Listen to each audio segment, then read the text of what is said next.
legalidad ng matunog ngayon na pulveronic video. Aba.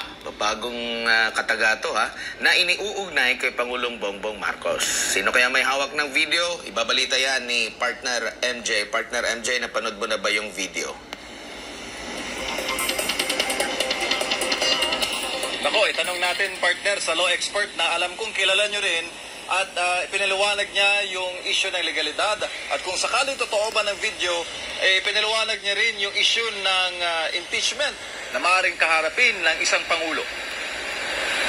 So yung pulveronic video pong yan, game changer. Pag lumabas po yan, game finished. Sa kanyang pinakahuling vlog ay pinaliwanag ng international law expert na si Attorney Harry Roque ang epekto ng umunoy pulveronic video na inuugnay ngayon kay Pangulong Bongbong Marcos. Ang video na sinasabi ng isa sa mga kritiko na administrasyon. Ang vlogger na si Maharlika ay naglalaman ng paggamit di umano ni Marcos Jr. ng cocaine. Nilino ni Roque na hindi nito sinasabi na mayroong ganoong video. Pero ipinagtanong raw niya ito kay dating Pangulong Rodrigo Duterte. Sa katunayan, nung tinanong ko si Presidente Duterte kung nakita niya yung pulveronic video, sabi niya, ay, binibigyan ako ng kopya, hinindian ko. Dahil ayaw kong magkaroon ng kopya niya. Pero ang sabi niya, sigurado siya, may kopya niya ng militar. Pero ano nga ba ang magiging epekto nito sa kasalukuyang Pangulo kung meron mang video? Lalo na sa mandato ng isang punong ehekutibo bilang numero 1 tagasunod at tagapagpatupad ng batas. Lalo na kontra sa illegal drugs. Well, yun nga po, magiging impeachable offense siya dahil kung mapatunayan nga na gumagamit ng pulburon, ayan po ay culpable violation. Hindi lang betrayal of public trust. Dahil ang betrayal of public trust po, yan ay default. Walang specific na definition yan sa ating constitutional law. Kung hindi, kahit anong bagay na magre-resulta sa kawalan ng tiwala ng taong bayan. Yung pagtataksil sa tiwala na ibinigay sa isang tao, yan yung tinatawag na betrayal of public trust.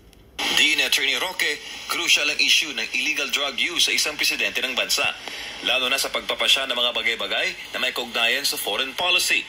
Abay, gumagawa ka ng mga desisyon. Kung aawayin mong China, kung ikaw ay iiyak sa Amerikano para magkaroon ng giyera sa ating bakura, no? Kung ikaw pala ay nasa impluensya ng pulburon, baka mamaya mali ang mga decision mo. So ngayon, kukwestiyonin ng taong bayan. O lalong, mga importanteng desisyon ang ginagawa ng presidente, pero kung siya ay nasa influence ng pulburon, nasa tama ba siyang pag-iisip nung ginawa niya yung mga desisyon na yan? Yan po yung nakasalalay. Oras na lumabas ng video, nakikita ni Roque na itatanggi ito ng Presidential Communications Office at uungkatin kung sino ang pinagmulan nito.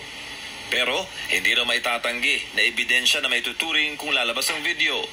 Ebidensyang sasagot sa pagdududa ng taong bayan. At kung darating man ang panahon na hindi bababa sa pwesto ang Pangulo kung totoong may video, ito ang worst case scenario para sa batikang abogado. At kung dumating sa punto na talagang galit na galit ng taong bayan at nais nang bumaba sa pwesto ang presidente at hindi siya tumingin sa tawag ng mga taong bayan, may posibilidad talaga na magkaroon ng malawakang pagkaaklas. At pag yan po'y nangyari, kinakailangan pumanig na ang ating mga kasundaluhan at kapulisan.